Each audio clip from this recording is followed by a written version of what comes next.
राधे मित्रों, मैं आचार्य भरत कृष्णदास आप सभी का स्वागत करता हूं हमारे YouTube चैनल मेरा सामरिया सरकार में।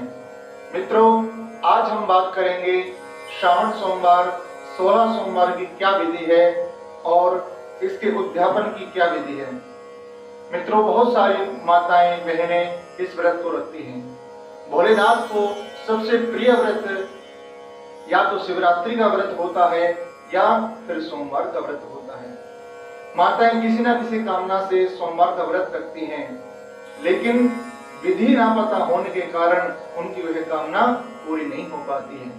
तो इसी विषय पर आज हम चर्चा करेंगे कि सोमवार व्रत रखने की क्या विधि है और 16 सोमवार व्रत क्या होता है। बंधु, सोमवार व्रत के बारे में तो सभी जानते हैं, लेकिन 16 सोमवार व्रत क्या है और इसको कब शुरू करना चाहिए, कैसे रखना चाहिए, हम सब उसके बारे में जानकारी प्राप्त करेंगे। ब्राह्मणों, जैसा कि अब श्रावण का महीना चल रहा है और श्रावण का महीना 16 सोमवार व्रत को शुरू करने का सबसे उत्तम मास माना गया है, क्योंकि यह भोलेनाथ को अति प्रिय मास है। बंधुओं, श्रावण में यदि कोई सोमवार पड़ता है, 4-5 सोमवार श्रावण मास में पड़ते हैं, तो आप किसी भी सोमवार में इस 16 सोमवार के व्रत को प्रारंभ कर सकते हो। पहले सोमवार से, दूसरे सोमवार से, तीसरे से, और यदि चौथा 5वां पड़ता है तो उससे भी आप उसको प्रारंभ कर सकते हो और 16 सोमवार तक आपको यह व्रत रखनी है। अब इसको रखने की क्या विधि होती है वह मैं आपको बताता हूँ, कृपया ध्यान से सुनिए। बंधु, प्रातः काल सोमवार के दिन जब हम उठते हैं तो हमें ब्रह्म मुहूर्त में उठना चाहिए। 4 बजे से लेकर के 5 बजे तक के बीच में हमें उठ जाना चाहिए। और जब हम स्नान करने के लिए जाएं तो एक बात का विशेष ध्यान रखें, जिस बाल्टी में हमने पानी भरा है उसमें 2-4 बूंदे गंगाजल की डालें और थोड़े से काले तिल डाल दें। और जब हम स्नान करें तो ओम नमः शिवाय, हर हर गंगे शब्द का उच्चारण करते हुए हमें स्नान करना चाहिए। और ध्यान दें, जो माताएं और पुरुष सोमवार का व्रत रख रहे हैं, स्नान के पश्चात वस्त्र कैसे पहने। वस्त्र हमेशा या तो पीले रंग का पहने या फिर सफेद रंग का पहने, जो कि भगवान शिव को अति प्रिय है। वस्त्र पहनने के पश्चात हमें सर्वप्रथम सूर्य को अर्घ देना चाहिए। सूर्य को अर्घ देते समय उसमें थोड़ा सा चंदन, लाल चंदन हो, लाल चंदन और अक्षत यानी कि चावल डाल लें। और सूर्य को जो जल देने की विधि है बंधुओं, वह विधि क्या है, बड़े ध्यान से सुनो, क्योंकि कुछ माताएं और पुरुष नित्य प्रति सूर्य को जल देते हैं। जिनका सूर्य खराब होता है वो भी इस बात को ध्यान से सुने कि सूर्य को जल दिया कैसे जाता है। बंधुओं देखो, जब हम सूर्य को जल देते हैं तो तांबे का लोटा या पीतल का लोटा होना चाहिए और उसमें जल हो, थोड़ा सा गंगा जल हो और थोड़ा सी रोली हम उसमें डाल लें, थोड़े से चावल उसमें डाल लें और लाल पुष्प हो तो और भी अच्छी बात होती है। उससे सूर्य नारायण शीघ्र प्रसन्न होते हैं और हमारे जीवन में तेज और ओज हमें प्रदान करते हैं, हमें यशस्वी बनाते हैं।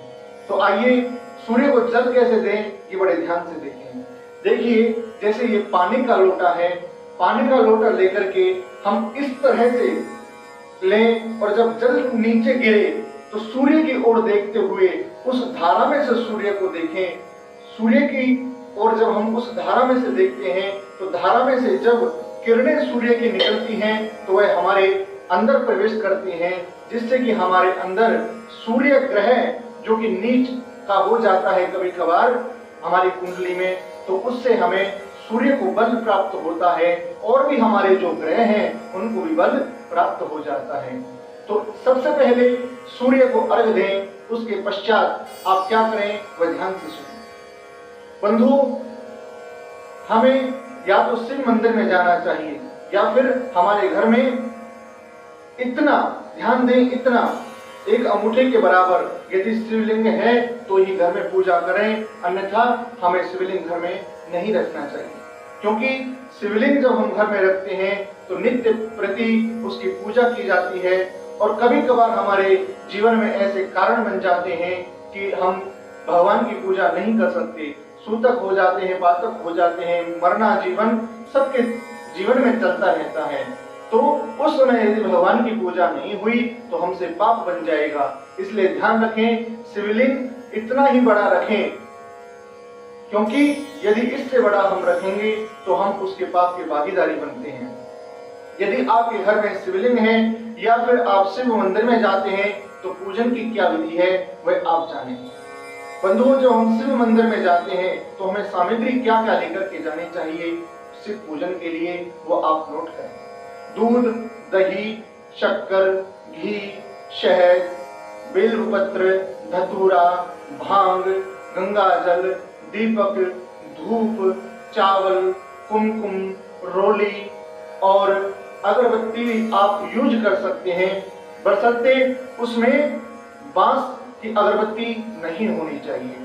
आप इत्र लेकर के जाएं जो कि भगवान शिव को अति प्रिय है। ये सब सामग्री आप लेकर के जाएं। और पूजा की क्या विधि है वो अब ध्यान से सुनिए। सर्वप्रथम जाकर के हमें भोलेनाथ को प्रार्थना करनी चाहिए, उनकी स्तुति करनी चाहिए। स्तुति का कोई भी मंत्र आप ले सकते हैं। सर्वसाधारण जो मंत्र है वह मैं आपके सामने प्रस्तुत कर रहा हूँ कि कर्पूर गौरम करुणावतारम संसार सारम भुजगेन्द्रहारम सदा वसन्तं हृदयारविन्दे भवं भवानी सहितं नमामि भवं भवानी सहितं नमामि भवं भवानी सहितं नमामि। बंधुओं, मैं आपको बहुत ही सरल विधि से बताऊंगा, क्योंकि हर कोई शास्त्रीय विधि से पूजन नहीं कर पाता है, तो उसके मन में यह शंका रहती है कि हम पूजन कैसे करें। तो जो लोग शास्त्रीय विधि विधान को फॉलो नहीं कर सकते, वो लोग भी इस विधि को अपना सकते हैं निसंदेह है। इसलिए वीडियो को पूरा देखें ताकि आप सही तरीके से जान सकें, क्योंकि आधा अधूरा ज्ञान बहुत घातक सिद्ध होता है। इसलिए वीडियो को पूरा देखें। जब हम भोलेनाथ के सामने बैठें और उनका आह्वान करें, देखिए बंधुओं, एक बात और बताएं, जब हम घर में पूजा करते हैं और हम वेदी बनाते हैं तो वेदी पर आह्वान की आवश्यकता होती है, लेकिन मंदिर में कभी भी आह्वान की आवश्यकता नहीं होती, क्योंकि वहां पर प्रतिष्ठित शिवलिंग है। वेद मंत्रों के द्वारा हमेशा के लिए ही भोलेनाथ को शिवलिंग में स्थापित किया गया है, इसलिए आह्वान की आवश्यकता नहीं पड़ेगी, सीधा स्तुति ही करें। स्तुति के पश्चात बंधुओं, जब हम शिवलिंग की पूजा करने के लिए मंदिर में जाते हैं तो सर्वप्रथम पूजन किसका किया जाता है? गणेश जी महाराज का। गणेश जी महाराज का पूजन कैसे करना है वह आप ध्यान दें। सर्वप्रथम हम गणेश जी को स्नान कराएं। स्नान कराते समय पाद्योपाद्यम हस्तो अर्घ्यम मुखे आचमनम सर्वांग स्नानम जलम समर्पयामि। बंधुओं, यदि आपको पुरुषोक्त आता है तो पुरुषोक्त के 16 मंत्रों से भी आप गणेश जी का स्नान करा सकते हैं, पूजन कर सकते हैं। पंचामृत से स्नान कराने के पश्चात शुद्ध जल से पुनः स्नान कराएं। शुद्ध जल से स्नान कराने के बाद उनको वस्त्र पहनाएं। गणेश जी को आप लाल वस्त्र पहना सकते हो, चाहे वो तौलिया हो, कोई कपड़ा हो, किसी भी तरह का आप लाल वस्त्र गणेश जी को अर्पित कर सकते हो। वस्त्र पहनाने के पश्चात हमें गणेश जी को जनेऊ यानी कि यज्ञोपवीत पहनाना चाहिए। यज्ञोपवीत पहनाने के पश्चात उनको हमें फूल माला पहनानी चाहिए, फूल अर्पित करने चाहिए, कुमकुम लगानी चाहिए। कुमकुम फूल आदि अर्पित करने के पश्चात गणेश जी की हम आरती उतारें, नैवेद्य का भोग लगाएं, मिठाई का भोग लगाएं। और हाँ, ध्यान दें, 16 दुर्वा यानी जो घास होती है, हरी घास, गणेश जी को जो कि अति प्रिय है, उसका भोग गणेश जी को अवश्य लगाएं। गणेश जी को तुलसी कदापि न चढ़ाएं, इस बात का हमेशा ध्यान रखें। इसी तरह से माता पार्वती का उन पर श्रृंगार चढ़ाएं और लाल वस्त्र, सूट या साड़ी जो भी उपलब्ध हो वो आप चढ़ा सकते हो। इसी तरह कार्तिक का पूजन करना चाहिए। कार्तिक के पूजन के पश्चात नंदीश्वर का पूजन करना चाहिए। अब आते हैं हम सीधा भोलेनाथ का अर्थात शिवलिंग का पूजन कैसे करें। तो बंधुओं, आप पुरुष सूक्त या रुद्र सूक्त के द्वारा भोलेनाथ का पूजन कर सकते हैं। और यदि आपको इनमें से भी कुछ नहीं आता तो मैं बहुत सरल विधि आपको बताता हूँ। आप पंचाक्षर मंत्र नमः शिवाय मंत्र का जाप करते हुए भी सरल विधि से भोलेनाथ का पूजन कर सकते हो। तो भोलेनाथ का पूजन कैसे करना है, आइए हम शुरू करते हैं। सर्वप्रथम हमें गंगा जल मिला हुआ जल लेना है और भोलेनाथ के ऊपर चढ़ाना है। ओम नमः शिवाय जलम समर्पयामि। उसके पश्चात हमें दूध लेना है। ओम नमः शिवाय दुग्धम समर्पयामि। उसके पश्चात हमें दही लेना है। ओम नमः शिवाय दधि समर्पयामि। उसके पश्चात हमें घी लेना है। ओम नमः शिवाय घृतम समर्पयामि। उसके पश्चात हमें शहद लेना है। ओम नमः शिवाय मधुस्नानम समर्पयामि। उसके पश्चात हमें शक्कर लेनी है। ओम नमः शिवाय शक्कर समर्पयामि। उसके पश्चात हमें शुद्ध जल से भोलेनाथ को दोबारा स्नान कराना है, क्योंकि जो ये हमने पंच तत्व चढ़ाए हैं, पंचामृत जो होता है ये एक तरह से देवताओं का साबुन होता है। जिस तरह से हम साबुन लगाते हैं उसी तरह से देवता भी पंचामृत से स्नान करते हैं। और साबुन लगाने के पश्चात बंधुओं जिस तरह से दोबारा से जल चढ़ाते हैं उसी तरह से हमें दोबारा से जल चढ़ाते हुए पूरे शिवलिंग को साफ कर लेना है।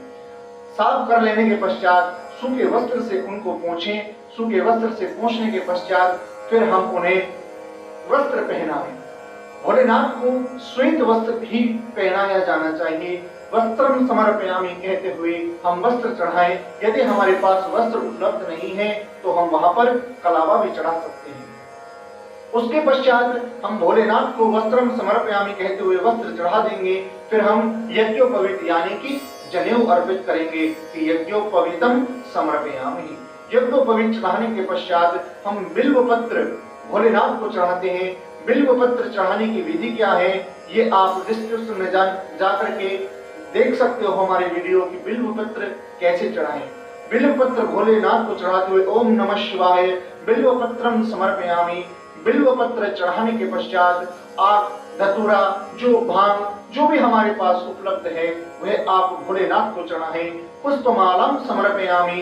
पुष्पमाला चढ़ाएं। पुष्पमाला चढ़ाने के पश्चात एक दीपक जो हमने जला करके रखा हुआ है उसको दीपक से धूपम दीपम समर्पयामि कहते हुए धूप दीप भोलेनाथ को दिखाएं। उसके पश्चात हम भोलेनाथ का भोग लगाएं। अब भोग लगाने से पहले बंधु एक बात का ध्यान रखें, दोबारा से अपने हाथ को अवश्य धोएं, क्योंकि हमारे हाथ अगर अपवित्र भी हो गए हैं तो भोग लगाते समय अपने हाथ स्वच्छ कर लेना परम आवश्यक होता है। अब कुछ लोग क्या करते हैं, जब हाथ धोते हैं तो शिवलिंग के सामने ही जल लेकर के और उसको ऐसे धो देते हैं। तो बंधु ये हमसे अपराध हो जाता है। भगवान के सम्मुख हमें अपने गंदे हाथ कभी नहीं धोने चाहिए, इसलिए हमेशा हाथ पीछे ले जाकर के ही धोएं, जिससे कि हम इस अपराध से बच सकें। अब हाथ धोने के पश्चात जो भी हमारे पास नैवेद्य फल और मिठाई उपलब्ध हो उसका हम भोलेनाथ को भोग लगाएं और कहें नैवेद्यम समर्पयामि फलम समर्पयामि। इसके पश्चात बंधुओं हमें मुख शुद्धि के लिए भोलेनाथ को पान चढ़ाना चाहिए, जिसमें लौंग और सुपारी उपलब्ध हो, मीठा पान हो, वो भोलेनाथ को बड़ा प्रिय है। भोलेनाथ को पान चढ़ाने के पश्चात फिर हम जो भी पूजा हमने की है यदि उसमें कोई कमी रह गई हो, क्योंकि हम मानव हैं और कुछ ना कुछ कमी हमसे भूल हो ही जाती है, इसलिए उस भूल को स्वीकार करते हुए भोलेनाथ से कहें, हे भोलेनाथ यदि हमारी पूजा में कोई त्रुटि रह गई हो तो प्रभु हमें क्षमा करना।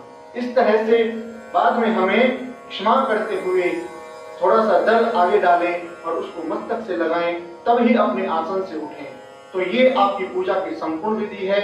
अब बंधुओं बात करते हैं कि सोमवार का व्रत रखते समय हमें क्या खाना चाहिए। तो बंधुओं भोलेनाथ को मीठा बहुत पसंद है, इसलिए हमें सोमवार के व्रत में नमक नहीं खाना चाहिए।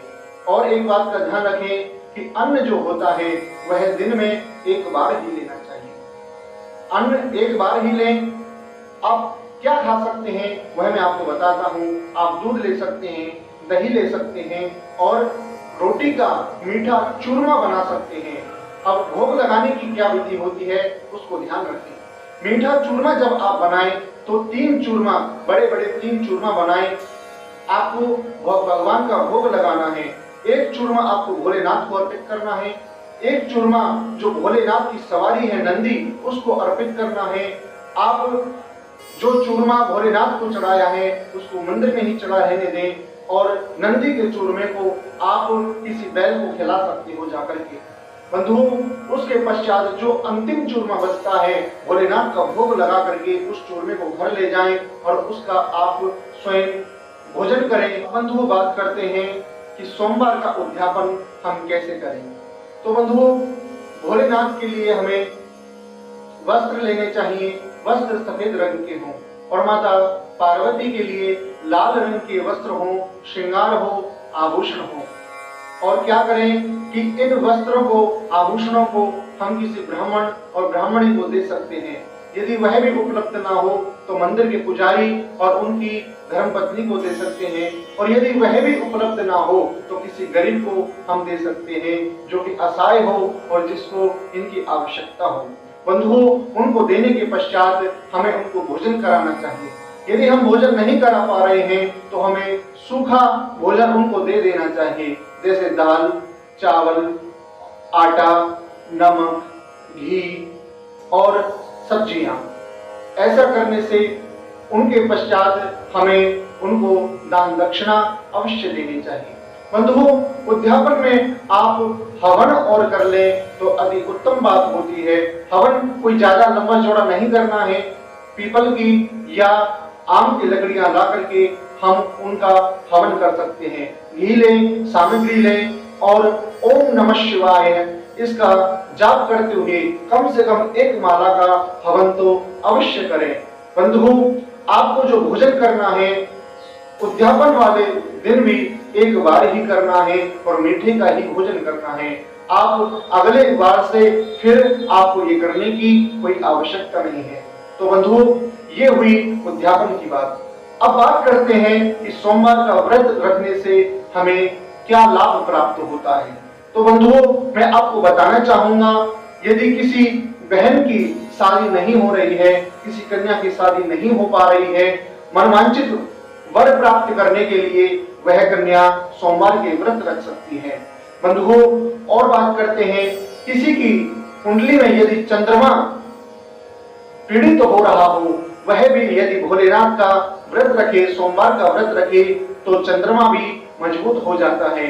किसी को बार बार चोट लग रही हो और लंबी बीमारी से चल रहा हो और वह व्यक्ति भी या उसके निमित्त उसकी माँ या पत्नी या बहन उसके निमित्त व्रत रखती है तो वह भी जल्दी ही ठीक हो जाता है, स्वस्थ हो जाता है।